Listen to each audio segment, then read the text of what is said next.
بسم اللہ الرحمن الرحیم۔ السلام علیکم دوستو۔ حضرت جنید بغدادی رحمۃ اللہ علیہ نے ایک مرتبہ دل میں خیال کیا، اگر شیطان سے ملاقات ہو جائے تو میں اس سے ایک سوال کروں گا۔ اور ایک دن حضرت جنید بغدادی رحمۃ اللہ علیہ نے اللہ پاک سے دعا بھی کر دی کہ اے اللہ کبھی شیطان سے ملاقات کروا دے تاکہ میں اس سے سوال کر لوں۔ ایک دن نماز پڑھ کر مسجد سے باہر نکلے تو ایک بوڑھا شخص مسجد کے باہر کھڑا تھا۔ حضرت جنید بغدادی رحمۃ اللہ علیہ نے اس شخص کو دیکھ کر پوچھا کہ آپ کون ہیں؟ تو وہ بوڑھا شخص کہنے لگا کہ میں وہی ہوں جس سے ملنے کی آپ کو آرزو اور تمنا تھی۔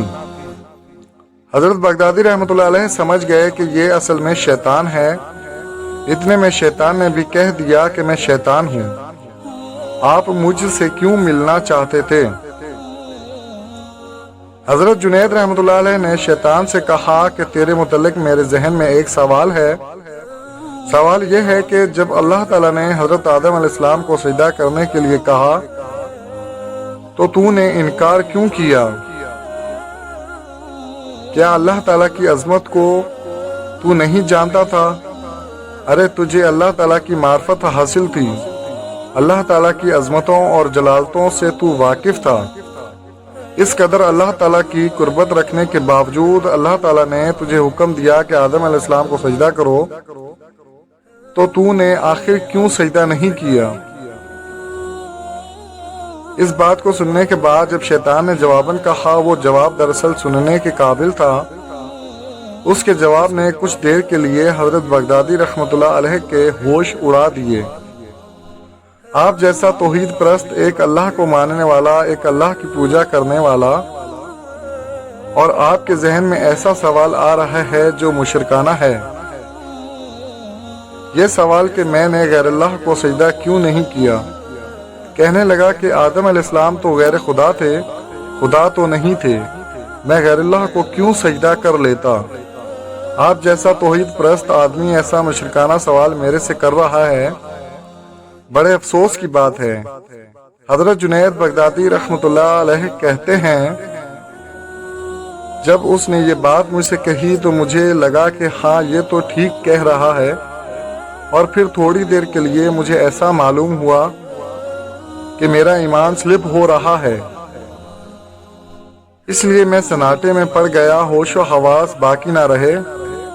میں سوچنے لگا اس کا کیا جواب دے سکتا ہوں، اس لیے کہ جب وہ کہہ رہا ہے کہ تم ایک اللہ کو ماننے والا اور مجھ سے پوچھتے ہو کہ آدم علیہ السلام کو سجدہ کیوں نہیں کیا۔ حضرت جنید رحمۃ اللہ علیہ کہتے ہیں، میرے ذہن میں کوئی بھی جواب نہیں آیا۔